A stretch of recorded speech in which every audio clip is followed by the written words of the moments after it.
All right.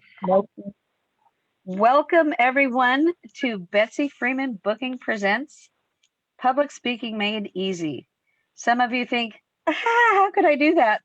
But it's so easy once you just put your first foot forward on the stage. I'm going to introduce our panel, but before I do that, I will introduce myself. I'm Deborah Littleton. I've been doing theater for over 30 years, directing for about 30 years, teaching classes in acting, and they would give me first the kids, then they gave me the 4 to 6-year-olds, then they gave me the teens and adults. So I have taught from well, I could say 99, but I didn't get a student that old. I've also been doing Toastmasters for the past 7 years. I am an Advanced Communicator Gold Award level, but I'm looking at my Distinguished Toastmaster Award soon.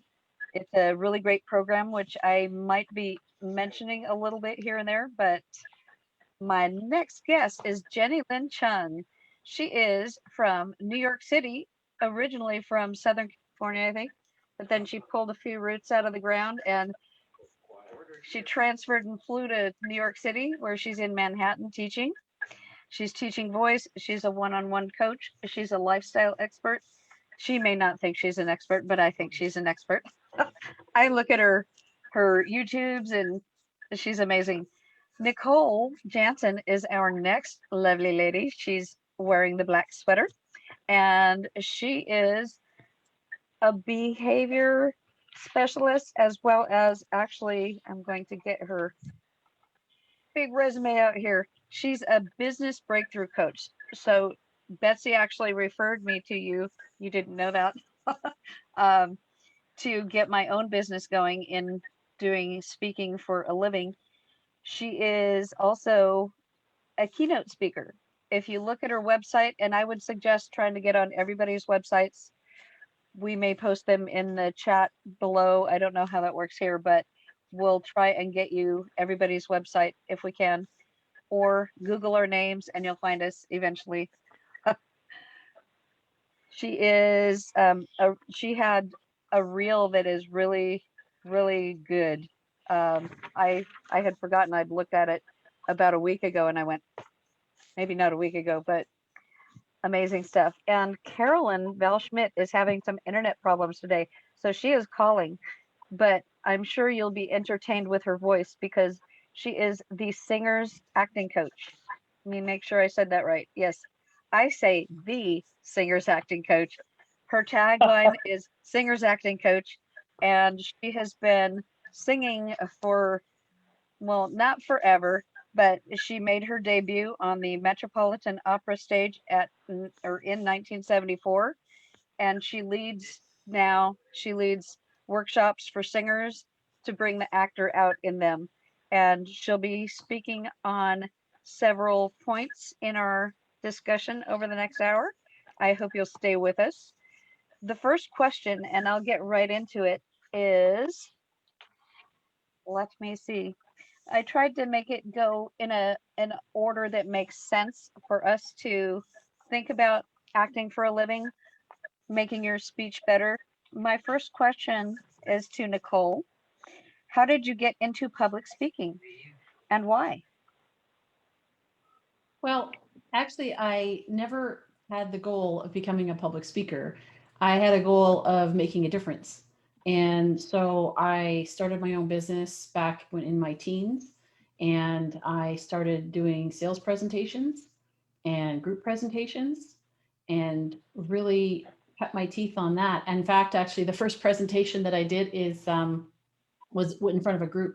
I forgot my name because I was so nervous, and which is really bad because I was actually introducing myself.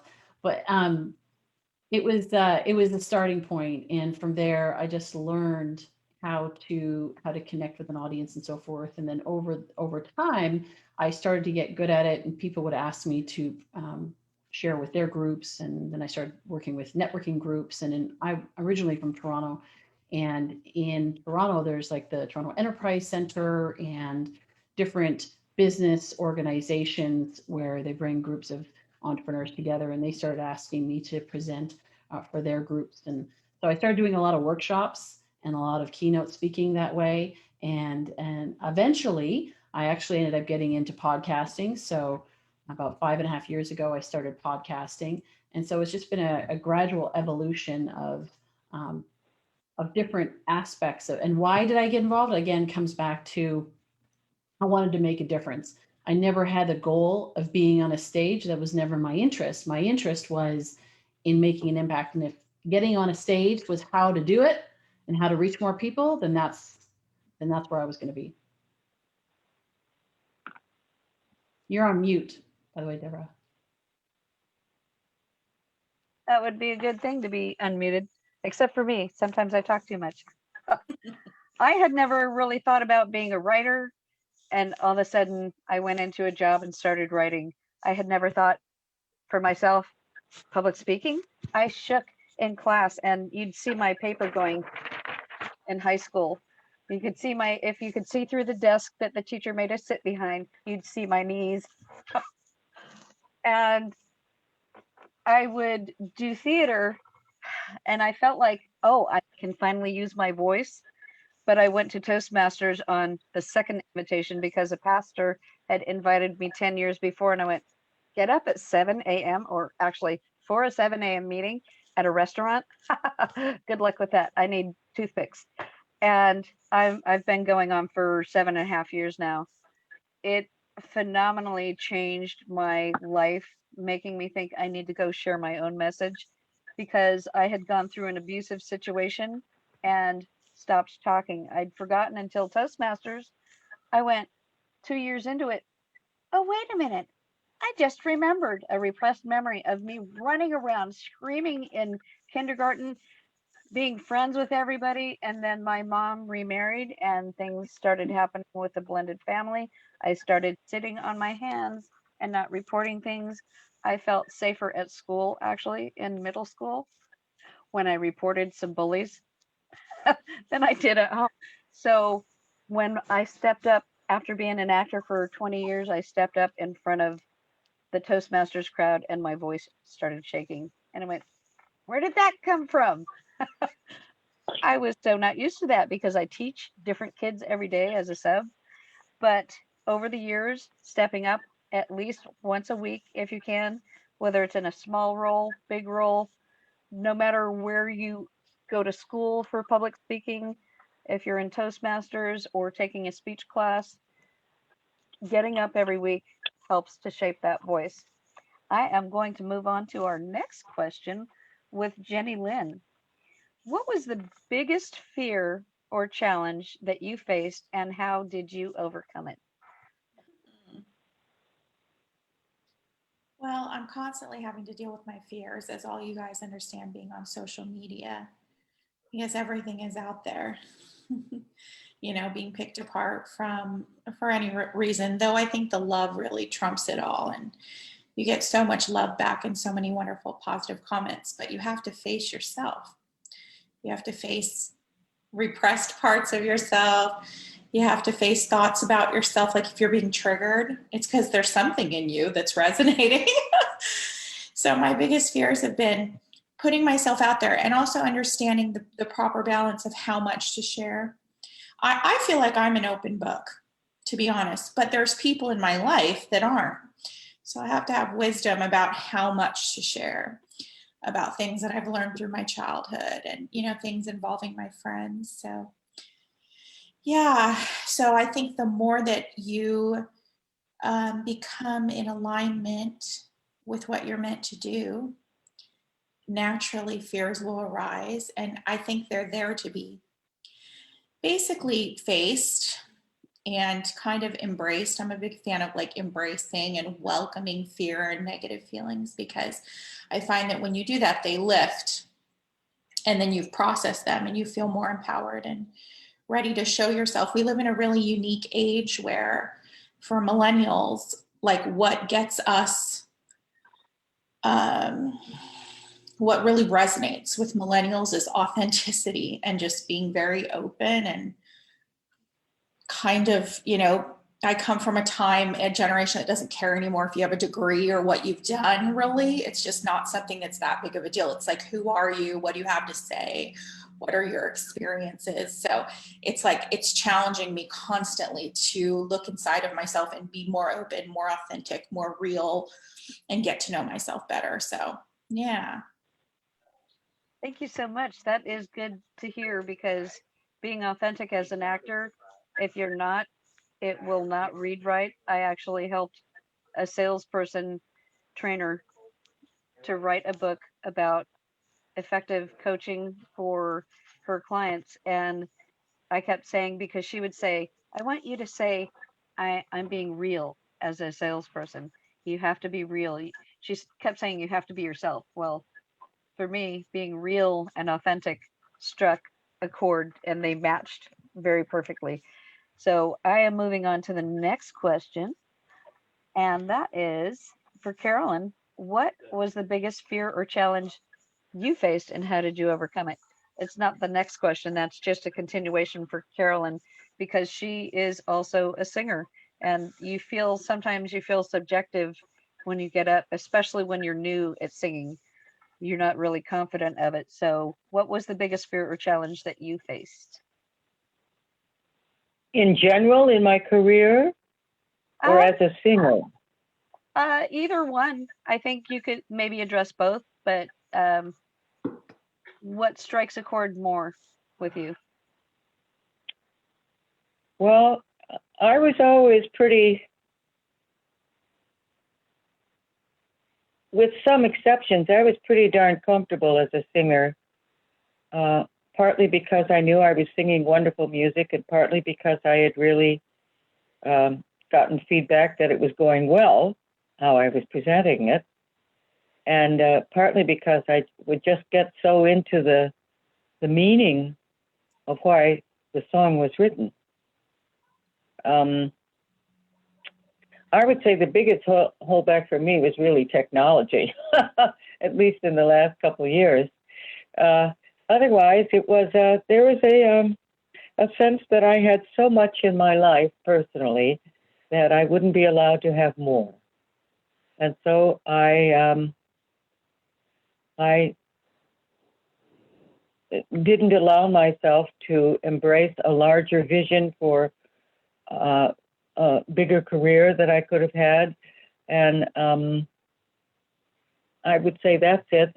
That's why it's so important when I'm speaking now that I want to talk to people and assure them that what they think and what they have to say have value, and they can help other people. And I have a real simpatico with Nicole, because yes, I really want to help people. And when I was in high school, I thought, well, maybe I'll be a social worker, because I thought that all they did was sit at a desk and open up a drawer and hand people money. So that was my ignorance there. Or a minister. And the whole point is, we do this in our life by celebrating people and letting them see that, well, that's my mantra, is that we're all godlings, and we're all here to be all that we can be and to help others do the same. So I kind of got off the track here, but I think that's what I want to say regarding this. Can I jump in as well on this question? I think it's an important question. When we talk about overcoming your challenge, I had somebody once ask me and say, wow, you seem so comfortable in front of an audience. Why, how do you do that? And if they would have known that where I started from was a deep insecurity and discomfort being in front of a stage, and my MO was to over prepare so that I would be ready. And what I was doing in the process was actually making it about me, and realizing, like I said earlier, is realizing the only reason why I was on stage was actually to help others and to empower others, that it wasn't about me. That really freed me up to, like Carolyn, you were just alluding to, is like, I knew I was a good singer. I knew that I got into the music. I got into the song. I got into the lyrics. You forget yourself. And I think that's a really important thing when we're talking about making public speaking easy, is to realize that it's not about you. It's not about you as a speaker. It's about you being a vessel for a message. You're not the message, you're not the message, you're the messenger. You're the vessel for the message. And when you do that, you can be free to be yourself, because you're not worried about what other people are thinking about you. You're not worried about, it's like that people pleasing doesn't kick in. It's really about serving whoever it is your audience is. And you can really get into it and be real and authentic and have fun. And the most amazing thing is that when you forget yourself, people actually like you more, right? Because you're just flowing with it. That actually makes sense, because I remember when I was in my mid-20s, I was asked by a temp agency, "You have a theater background. Can you lead tours of kids at percolation ponds and maybe go out and talk to the kids about recycling and water conservation at the school?" I got into what I was doing. I had no problem talking in front of the kids. And this one kid came up later and said, "Do that voice again. Can you do that voice?" And I was thinking, I don't know what voice that was, because I'm just a dork sometimes. So it just came out that way. But I like what I'm hearing about setting limitations on yourself. You started saying that, Carolyn, that you were Yes. putting your own limitations on yourself. And in an acting class, I was in a one-on-one with my coach, who actually started coaching speakers as well. So it's a thing. Acting and letting yourself be out there is a really good thing to marry together. But he had me in a one-on-one and he said, "What's holding you back?" And I said, "Maybe I'm afraid of success," which I didn't know was a thing at that point. But that was the only thing I could think of, because I wasn't putting myself out there for enough auditions. And the audition process is much like public speaking. You're being asked, "Can you share a little bit about yourself?" And if you don't have it memorized, a little elevator pitch. That was what I was teaching in my private acting lessons for the ones that really wanted to try and break into business, was, "Tell me a little bit about yourself." And then after they put their monologue finally down a little bit, "Tell me a little bit about yourself." And I'd go through it 3 times. By the end of the session, they'd stop looking over to where they grabbed the words from on the right side of their brain. By the end of that session, they'd be looking directly at me. So when you have something that's tucked back in there, and it can be the same thing you use in a bio in a program, a bio in maybe a website, if you're on somebody's website, it's amazing how that comes together when you have that little bit memorized that you can share with somebody. And I've actually led a talk a couple of times about elevator speeches, and it's amazing what it can do for you. So have it scripted, put it in there, memorize it, percolate like the palms. Let's see who is next. Let's see. Carolyn was asking, do you practice sometimes in a full-length mirror or record some of your later practices? I would like to ask Nicole that. She's been doing keynotes for a long time. When you first started out, did you practice that way, or do you still, if you're trying to make sure you're getting point across? Well, I think it's important for you to see yourself in the mirror so that you can see how you show up, the facial expressions. I have a resting, serious face. And you may think that, Carolyn, I have a suspicion your resting face is a big smile. So It looks like a phone.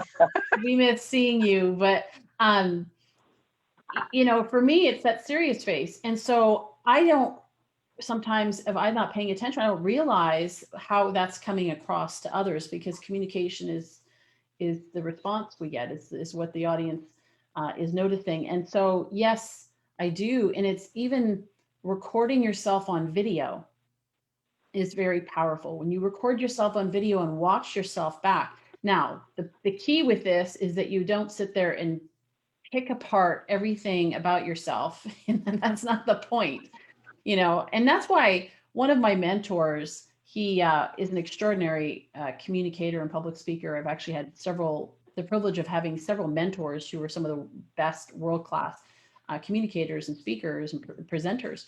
And he had a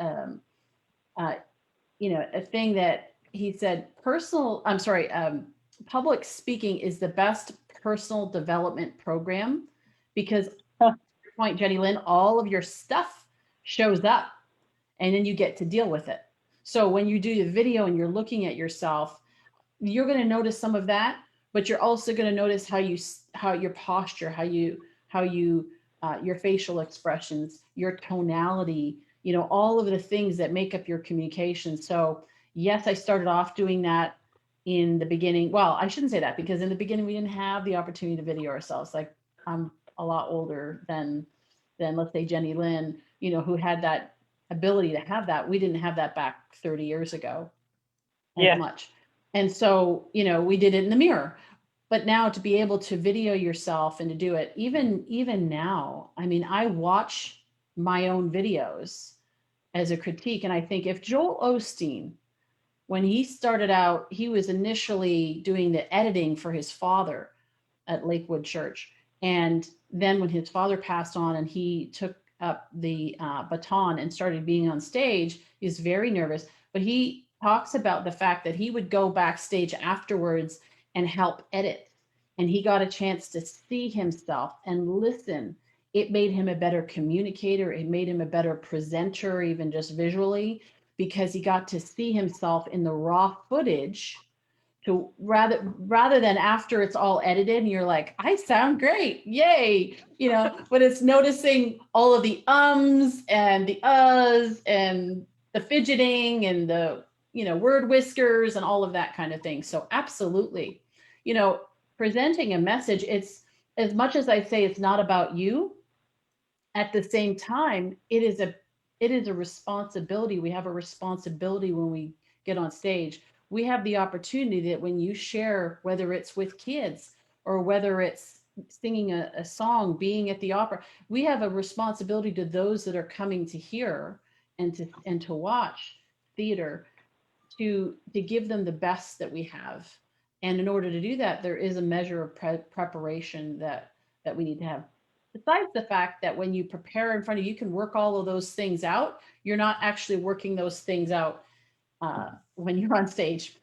It's better doing it behind, in your own, in the comfort of your own home to work out some of those glitches. So you can actually even hear yourself. I can't imagine taking a song and listening and thinking it through, imagining how I would sing it, and then walking up on stage and for the first time singing it out loud on stage. I can't imagine doing that.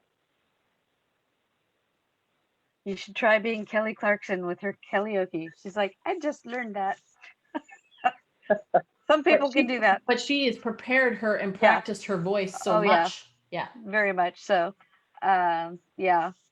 So Carolyn actually posed this question earlier. So I would like to know what you think about that as well, because I have been told, tape yourself, just set up Zoom and hit record, and you can watch yourself and practice that way.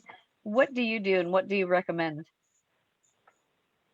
Who is this for? This is for Carolyn. So you said you asked us, do you practice sometimes in front of a full-length mirror? And do you record yourself in early or later practices? I know early practices, you'd be wasting your time. But the later part, and I always had my students do this too, particularly when I was essentially majorly teaching singing.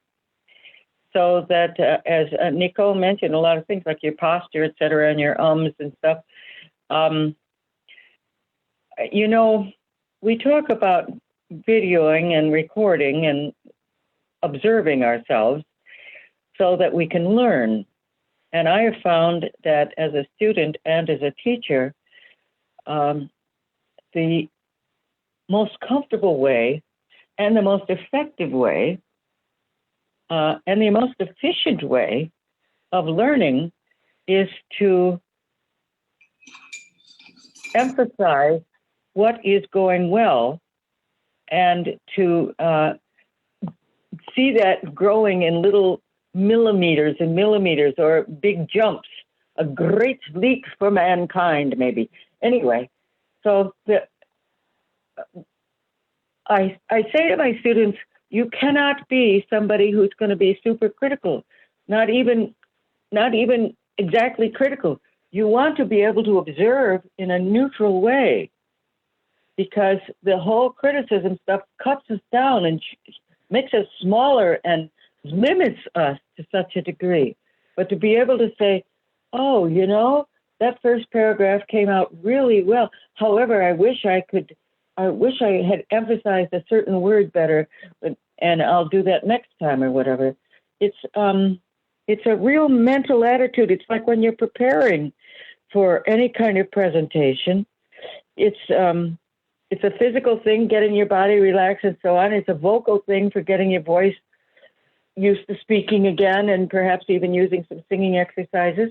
And it's a mental thing to embrace the idea that this is going to go wonderfully. This is going to go authentically and naturally and joyfully, because we're here to share good. That's the best thing in the world, is to share something good with somebody else.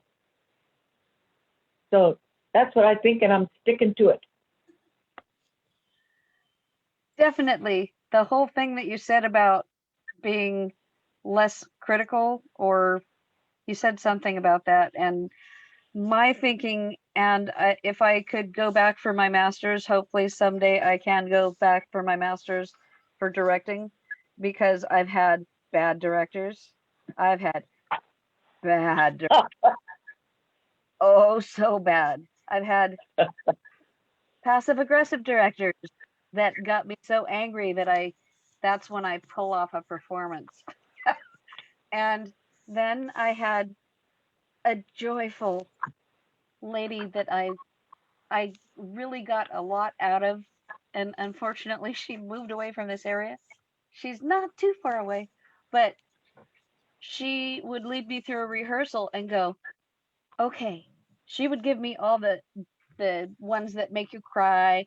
I've done the Sally Field role in Steel Magnolias, and I got the Outstanding Actress Award because I have tears that I always say they're in a reservoir. I don't have to go very far to tap into them.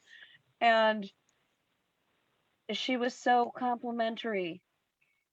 When I started doing Toastmasters, I went, oh my goodness, this is the way I've been directing for the past 30 years. I concentrate on, you're doing this well now, and you can coach them and teach them, get them ready for what they're going to do next. Because if you start saying, well, I didn't like what you did with that, and you could have done that better, make sure you work on that. When people start getting critiqued like that, they're like that flower that just closes up, never has a chance to open. It's an abusive form of directing. And I have a teacher or my son had a teacher that I was thinking, if she wasn't teaching, the kids would be a lot better off, because you cannot shape somebody with negativity. It just doesn't work.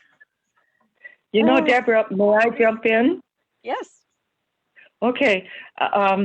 Another aspect of this is, holy cow. Come on, aspect, come back into my brain.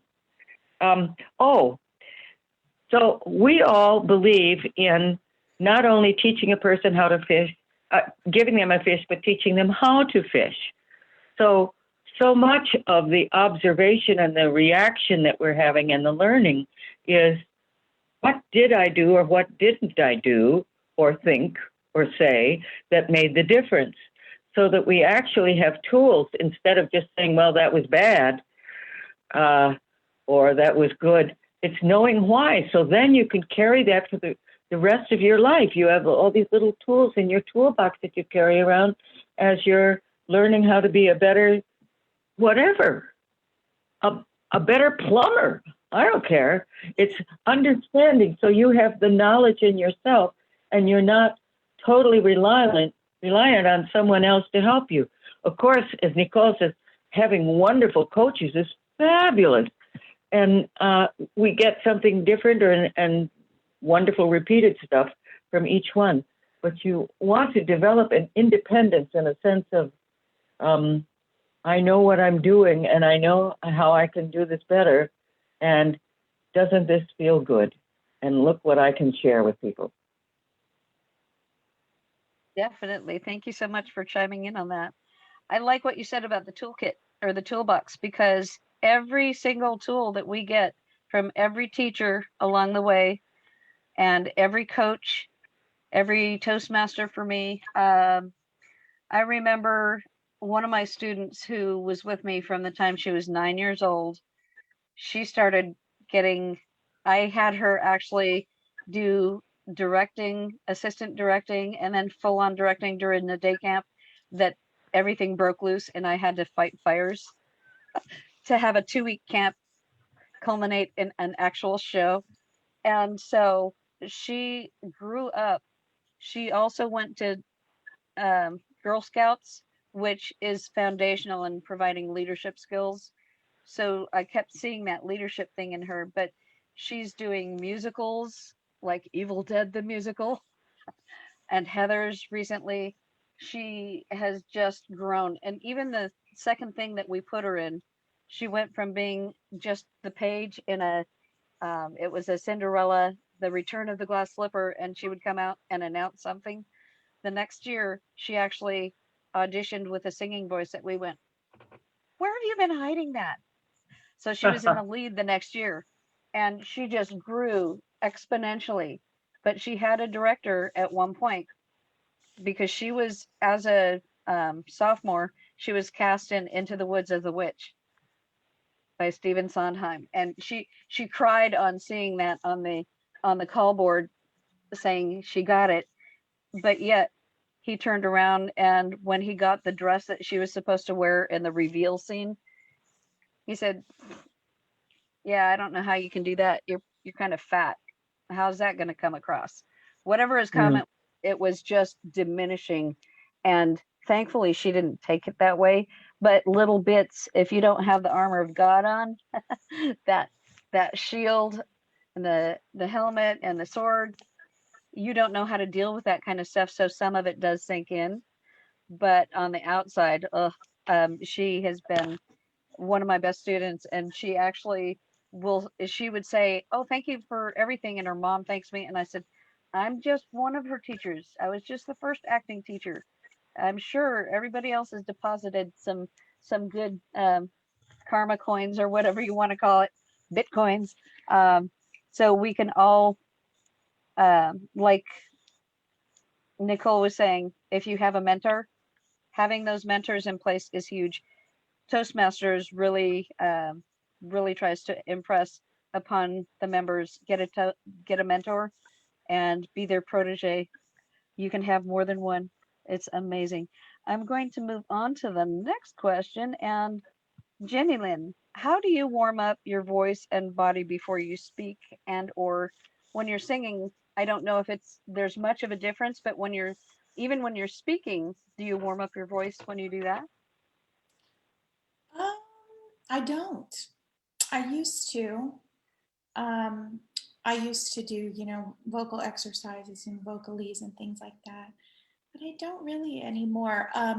Occasionally from time to time, I'll do things like that, but I really like to sing with just a very sort of natural tone. And I used to have a really sort of, I don't know if the word is a false voice, but just like singing like with some other voice. It's weird that like wasn't me. A lot of cover on the voice, and it was causing my voice to sound just not as beautiful as my voice is capable of. So now the best thing I can recommend, if people are going to do anything public, whether it be speaking, singing, etc., is to be still within yourself. That's the best thing I can think of to do. So every morning I am still for probably close 30 minutes to an hour a morning. I just light a candle, sit on my bed, and I might meditate, I might pray, I might just do affirmations, just to like get my day going. But if I was still singing opera, I would be doing a lot more vocalies and things like that. But I don't prefer opera. I actually prefer pop music. That's how I've gotten so many views and things like that on YouTube, is through just singing pop and jazz and kind of like just sort of more of like a speech level sound. So because of that, I rely a lot more on just my natural relaxed speaking voice than I do any sort of like lengthy vocalese or anything like that. Yeah, the thing that I would think of is for diction, because I know I was being really sloppy in one of the parts there where I was saying something, but being more, I think, more emphasis on the diction, focused on that, it really does help, because sometimes we say things, we cut off the end of going to, going, gonna. If you get into the habit, it gets old. And my husband's always going, oh yeah, it's not Sacramento, it's Sacramento, because mom says it that way.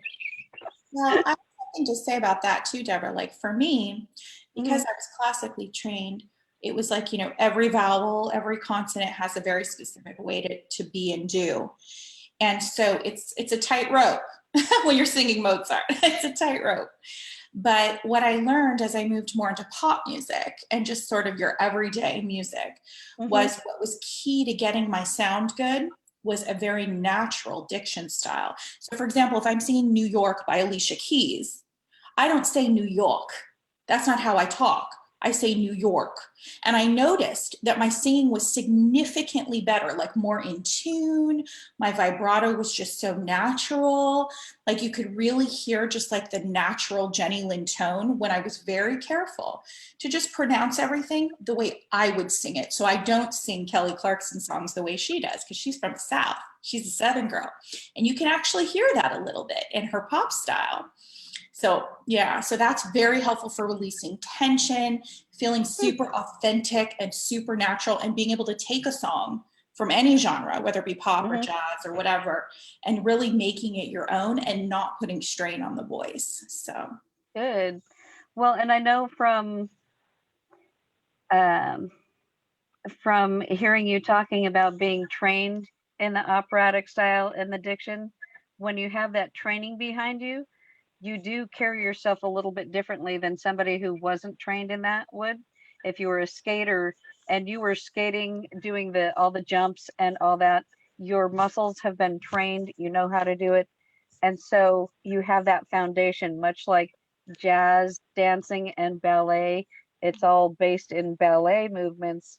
And then modern is a bit different, but when you're trained in a certain aspect, and it comes out and people can usually tell. I had dance for all of 1 year as a kindergartner, and I was in gymnastics, and this girl said, "Did you have dance before?" And I said, "Not really. I wouldn't consider 1 year very much."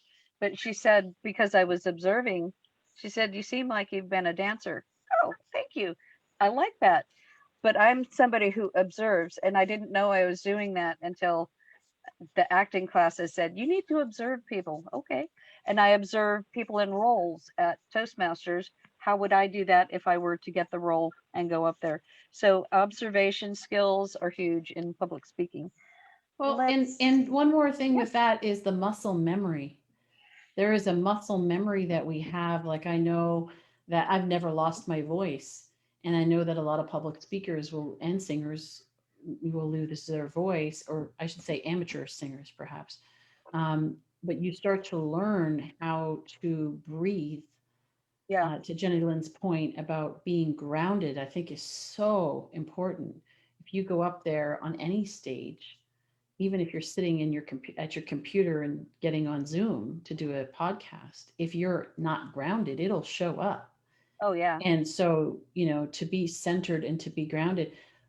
And with that, even the breathing is just being able to breathe from deep inside. And I know I'm speaking here to the choir, literally, can talk about that. But there's a muscle memory to it. So I never trained to speak in that way of breathing, but I was an athlete. So in order to sustain and endure, you had to be able to breathe. And so that later on served me as a speaker because I had already, my body already knew how to do it. And so if somebody's listening, and the whole reason why we're talking about this is to share with those that are listening, to encourage them that they can do it and teach them some tips, is to, if you don't have that training, is to get some of those exercises that can help to bring you up to speed. So if there are areas where you find that you are not strong, you go out and you sing, you're not, you're not pronouncing it, or you're not comfortable or whatever. Just, that's where the finding what you need and doing that, to help you to raise the level of and the capacity and the reach and the range that you're looking for. Definitely. If you don't have enough breath, you might not be able to get to the end of your sentence. You have to have breath. That was something that Carolyn was asking earlier about, was how do you project? She's asked the question, if you don't have a microphone, how do you project your voice? So I'd like to ask that of Carolyn, if you could help us to hear how you get your voice to be heard. Well, first of all, I make sure I get some good breath. Second of all, I make sure I am continuing to use the breath throughout each phrase. And thirdly, I use my built-in microphone, which is my mask resonance, which is basically the hard palate and the teeth in the mouth. And that's the physical aspect. And then there's the sense that you want to speak not to the second row, but to the second balcony. So there's a kind of a sixth sense, I guess, that helps you to throw that out.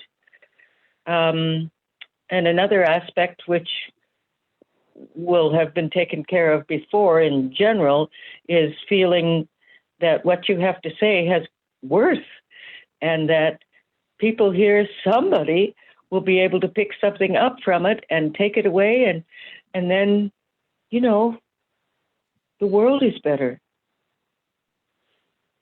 Definitely.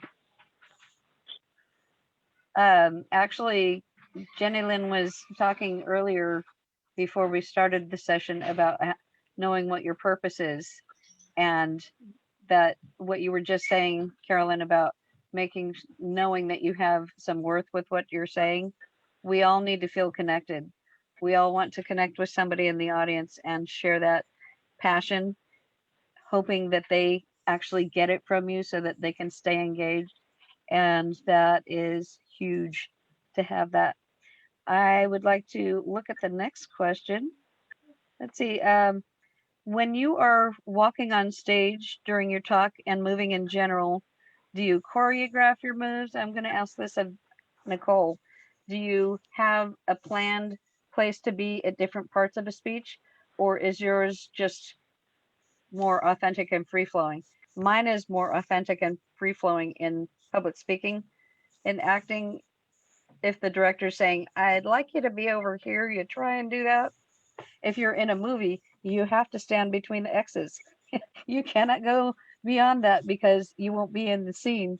And sometimes actors don't agree with that. They get in trouble. But what do you do in your public speaking? And I like that you have a cat in your lap. Mine sometimes jumps on the back of my chair. Yeah, he's sleeping until now. Yeah, great question. So I do free flowing. I don't necessarily choreograph it. However, one thing is really important is that when you are making a point, that you're not walking while you're making a point. And so you think about it, it's like it's got to land.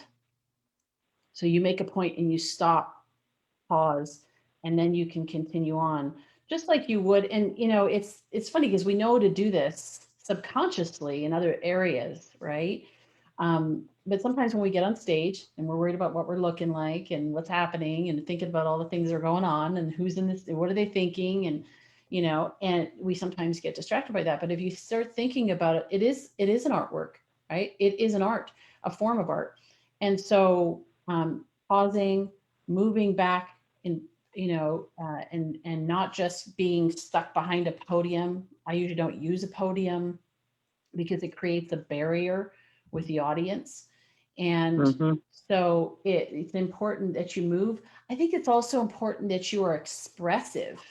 Part and parcel to your question is like expressing yourself. If you happen to part of your unique style is being expressive with your hands, you standing there, you know, like a board is going to feel really uncomfortable for you, and it's going to be painful for the audience. So you just allow yourself and even shake your body out and get loose before you get up on stage, so that you are able to flow. It's energy. Everything is energy. So you're flowing, you're projecting your voice is about energy. The way you use your body is about energy. So from that standpoint, it is intentional. And even your tonality and all of, I mean, it is intentional. But if you make it too choreographed, I mean, if you're dancing, if you're acting, that's choreographed. And the best ones, of course, know how to do that in such a way that it seems like it's natural and it's effortless and it's spontaneous. But for speakers in particular, you know, allow yourself to be you on stage and flow.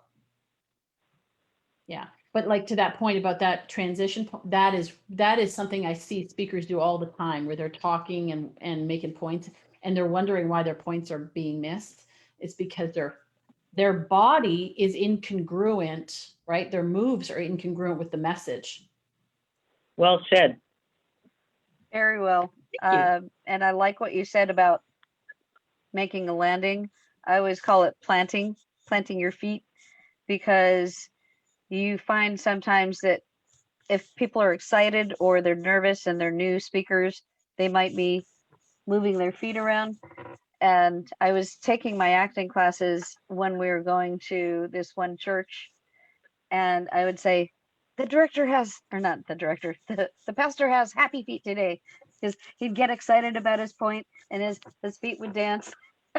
And it was not that he hadn't been speaking, it was just that was his style. But yeah, when you're doing public speaking, if you're wandering between the points, that can really lose an audience pretty quickly, because they're trained to listen when you're standing there and making a point. I liked that. Carolyn, what are your thoughts on when you walk on and when you're moving around? Well, you want your audience to be comfortable and happily anticipating and curious. And so you want to walk on knowing that you've got some juju to share. And so you walk on and you kind of stride on. You walk on with confidence is what I'm saying. And sometimes we walk on and we don't feel quite as confident as the walk we get ourselves to do, but it brings us confidence. And it certainly lets the audience focus in on what you have to say rather than how you are kind of wobbling around something. So that's pretty much, and then the whole movement, I love the idea of planting your feet and stopping. One of the things you have to tell, which you tell actors all the time, I'm sure, is when you're walking stage left or stage right, basically you walk an odd number of steps. If you're going to walk to the left, you use your left foot and then your right foot and then your left foot again, so you can turn to the audience. So that makes a difference. And certainly using your arms. I go crazy seeing these people, particularly the gentlemen on news programs, when they stand there with their hands in kind of a, I don't know, a diamond shape or something like that, and they're just frozen there while they're talking. It seems so more than studied it seems so boring and contained. So you want to go with what your body says. And as I so often say to the singers, your arms are extensions of your heart. So they move naturally with the music and with what you're saying and what you're feeling.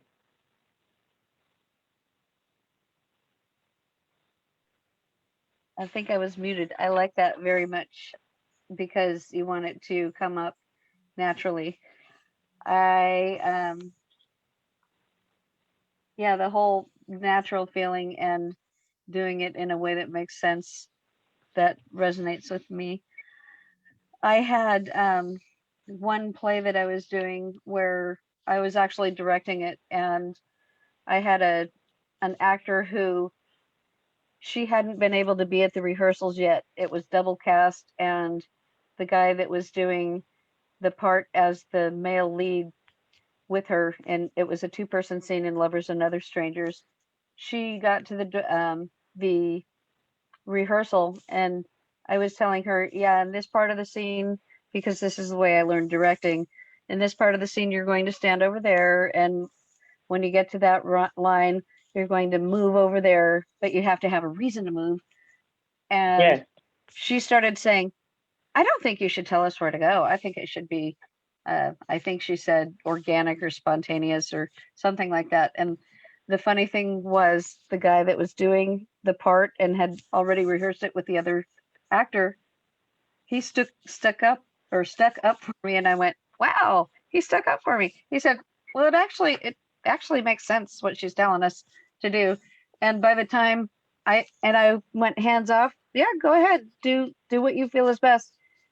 And she ended up moving in the exact same way as the other actors. So it was a crack up to me. But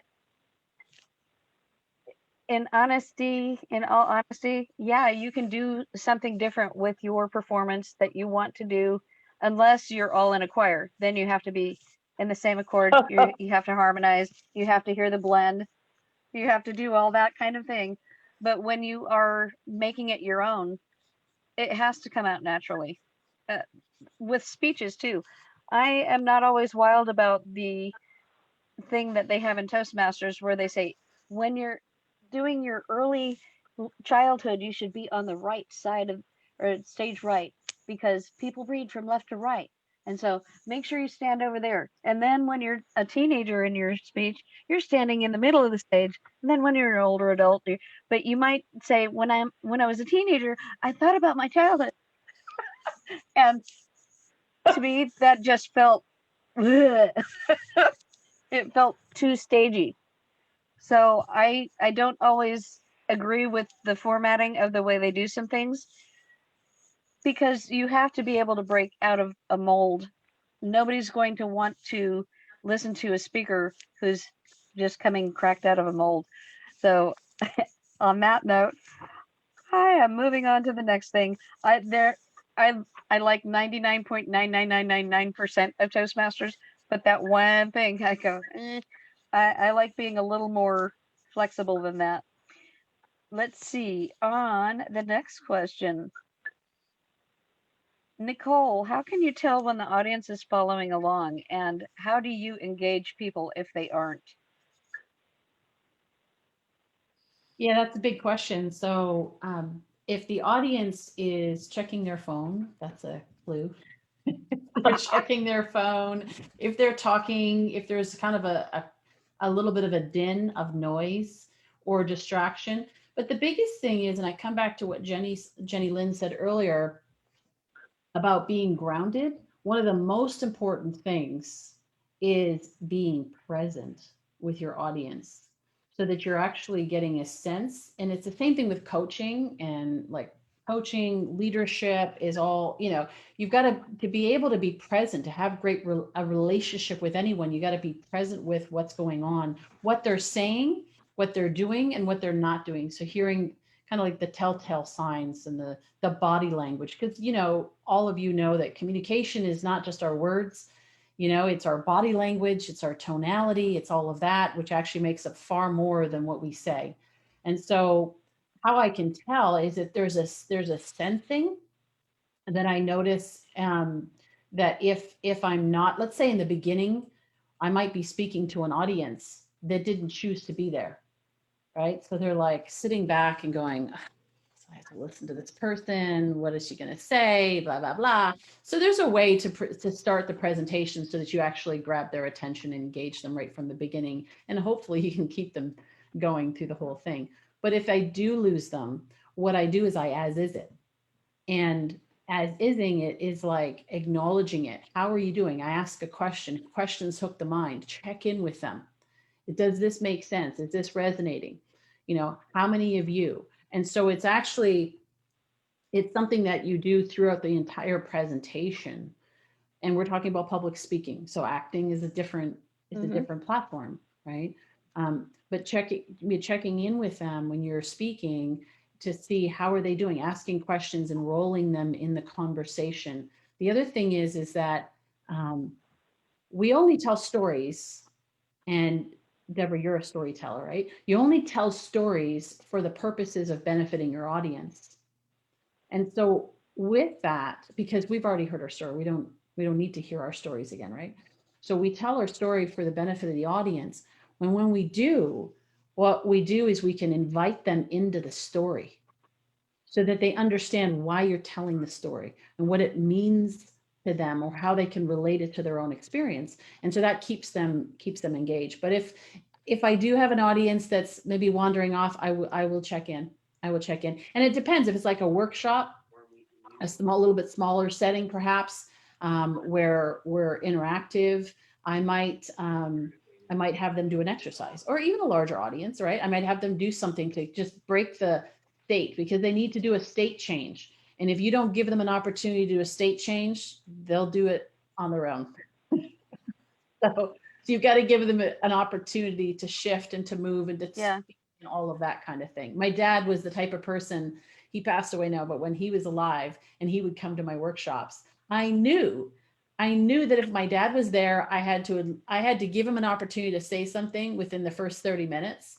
Otherwise, he was going to find an opportunity to say something because he just was so expressive, right? It's like you can't take this bottle, this effervescent person and keep them quiet in the corner. That doesn't work, right? So you got to give people an opportunity to be part of it, and they have a lot more fun, and it's a lot more fun, and it's a lot easier for you as well. And there's a little bit of like shifting into training versus just keynote speaking, but you can totally do it with a keynote presentation. Yeah, definitely. Yeah, we all need to be engaged when you have somebody up there, and if they're not cognizant of the fact that you're not engaged, then the whole speech starts getting a little less interesting.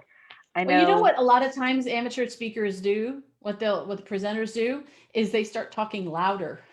Like that's going to get people's attention. That doesn't work. Yeah, Just no. tip. Yeah, I was just listening to a Toastmaster webinar last week or a couple weeks ago about one of the guys that his process, he likes to show up an hour early and check out the audience, see what they're engaged in, what their maybe their demographic, how they've been responding to the previous comedian, because it was all about humor.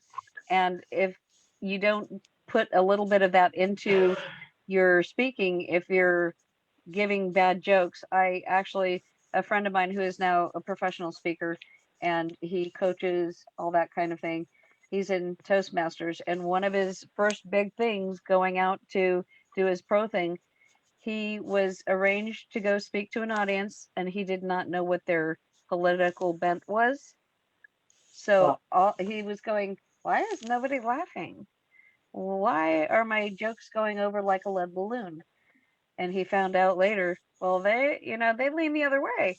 Oh, okay. So you have to make sure that you check in with the coordinator, check in with the audience, meet and greet before you go up, so that you have some names and you can call back on them. And hey, what did you think about that? And plant people in the audience that have that kind of thing that you can do that with. He's the one that was teaching me that. And so that you can keep them more engaged. Huge, huge things. And we have barely cracked a dent in my list. So I'm sure we'll have to come back again because it's already an hour. We were a couple minutes late in starting because of technical issues. I am so thankful for all the ladies here, all you in the audience. Thank you so much for attending. Thank you, Jenny, Lynn. Thank you, Nicole. And thank you so much, Carolyn. The next time you will have your image on because she's in the middle of moving right now. So her earbuds for the phone were somewhere else and her internet was going out. So we appreciate your time and you can look at this again later. I hope you all have a great afternoon. It's been a pleasure getting to share our experiences.